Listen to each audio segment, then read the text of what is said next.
There's a well-worn simile likening love to two puzzle pieces. I've heard it referenced in song lyrics and seen its image on matching tattoos and necklaces. And I understand the appeal, the promise that somewhere in a box of seemingly randomly shaped pieces, everyone has a complement, a soulmate. What makes the image so attractive to the starry-eyed romantic is the idea that somewhere out there, for all of us, there exists not just a good fit, but the perfect fit.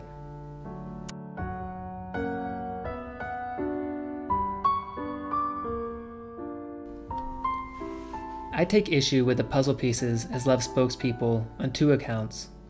First, two puzzle pieces don't make a complete puzzle. They are but two pixels in a larger image. They're multi-sided, yet one-dimensional, both more complex and more mundane than the metaphor suggests. My larger objection, however, is with the idea of love as a perfect fit. Anyone who's ever lived with another person has ample anecdotal evidence that cohabitation doesn't always come easy. Ask any two humans to share a space for long enough, and they're bound to butt heads. Conflict is inevitable. Squabbles abound.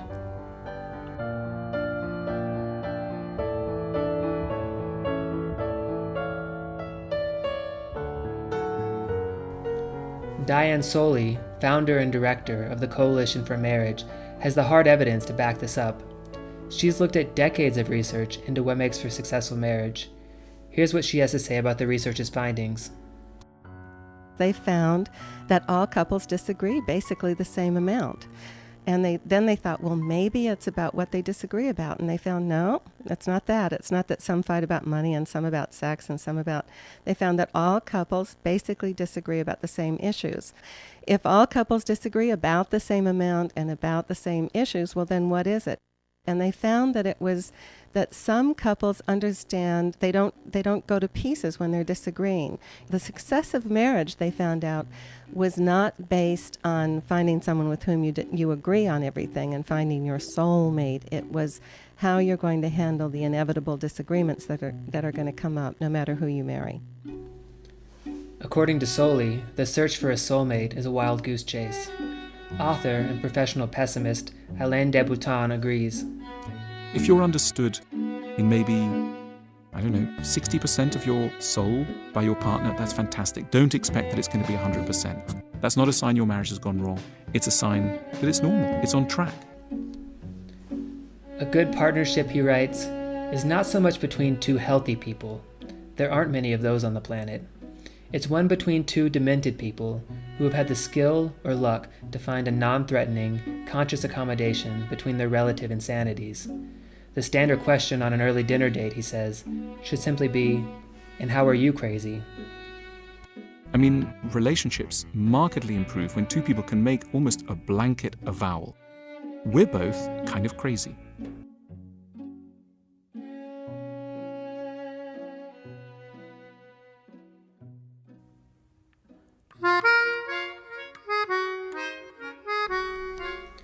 While Soley and de Botton's words may come off as ominous and overly cynical, I think there's something comforting and beautiful in their message. The subtext is that pairs of people don't come pre-formed and perfectly matched. Couples are created consciously through hard work and compromise. The qualities that make someone uniquely wonderful often also make them uniquely intractable. Love isn't about finding your perfect fit. It's about finding a person so amazing, so exceptional, that your life is unboundedly improved with them in it. And it's worth the effort of trying to figure out how to make a square peg fit into a round hole.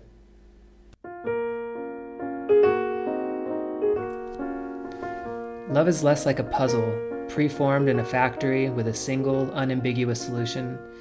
It's more like a mosaic. It's boxes of beautiful but oddly shaped pieces, not destined to a single predetermined image, but allowed to take on an infinite number of possibilities, limited only by its creator's imaginations. Marriage isn't the beginning of this mosaic's formation. For us, it's the continuation of a process that started 7 years ago. And it's not only an opportunity to marvel at what we've built so far, but to ask our friends and family to lend a hand in its construction.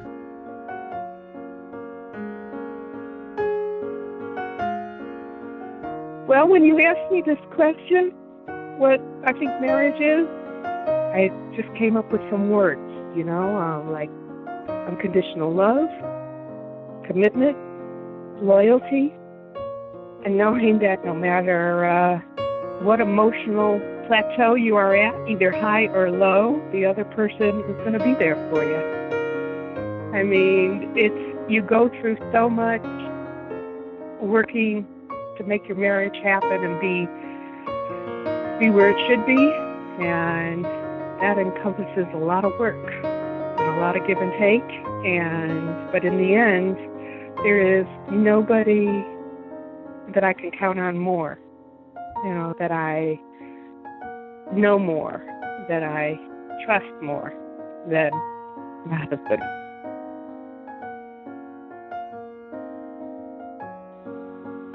I think it's at the point you realize that you love someone so much that it's a proclamation to them and to everyone else that that's how much you love them. And it also shows that even though you're individuals, you're going to become a unit. Well, I don't know if there's any magic solution to it, son. Just try to think of her feelings as you'd want her to think of yours. That's it. I couldn't have ever asked for a better wife mate. I'm sure she could have done better for her husband, but I don't think she got one that loved her anymore. That's for sure. Now we've been together almost 40 years, and I trust John so completely. He just knows me so well. The memories that we've built, it's kind of something you never have to refer to with that person, because it's like having this body of work that we built together. There's a kind of a resonance of thought, having a very mysterious connection that is so real. That is what marriage is. It's between me and Kim. That's what matters, and that's why it's a completely natural state. It just feels like it's where I want to be, with this person that I want to be with until I die.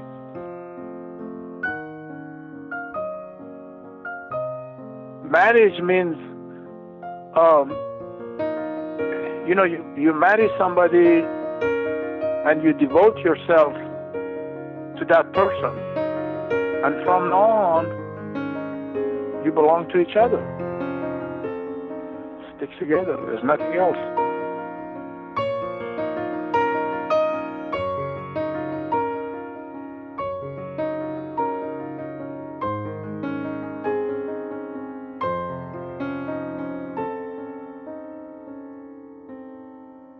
I have a distinct memory of sitting at the dining room table as a kid with my mom late at night. The song My Old Man from Joni Mitchell's album Blue was on, and I was trying to make sense of the lyrics. We don't need no piece of paper from the city hall, keeping us tied and true.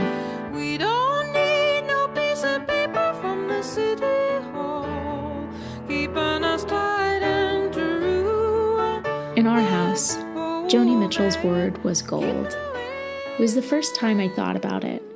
We weren't a religious household, nor were we particularly traditional. I remember asking my mom that night why she got married, why my aunts got married, what the point was.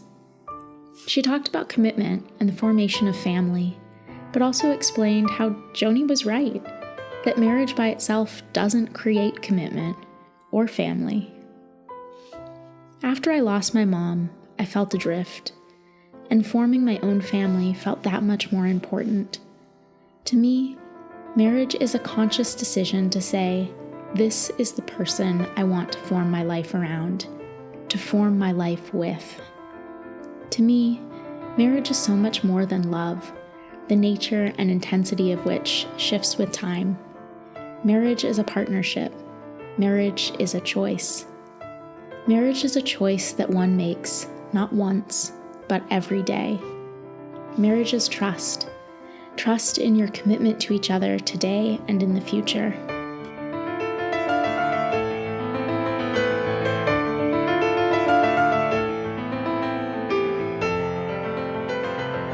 I know that in many ways, Adam agrees with Joni.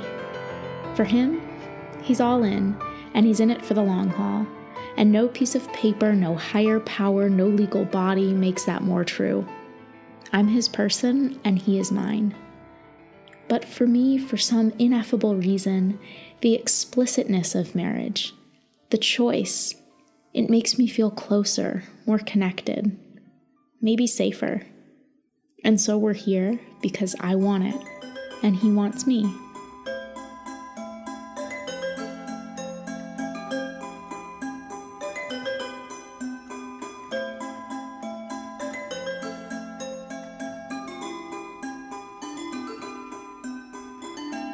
Neither of us believe in unconditional love in relationships. Our love is conditional. You must merit my love. I must earn and keep yours. So, Adam, I promise to treat you well, to listen to you, to respect you for your enormous heart and mind, to swallow my pride when I'm wrong, to learn from you, to teach you when I can, to be your best friend, and to love you as mine. Always.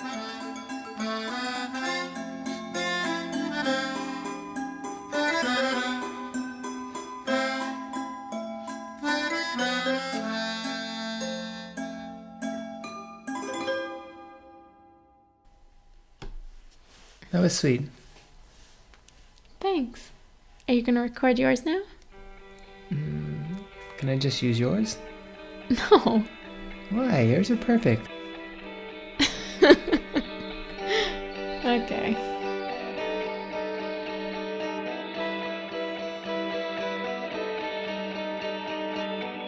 You expressed explicitly your contempt for matrimony. You stood in bonds to pay and will not risk the alimony. We spent our days locked in a room, pretend inside a bubble. And in the night time we go out and scour the streets for trouble. Hey, hey, marry me, aren't she? Hey, hey, marry me, aren't she? During the summer, take me sailing out on the Atlantic. I won't set my Hey, I love you. I love you too.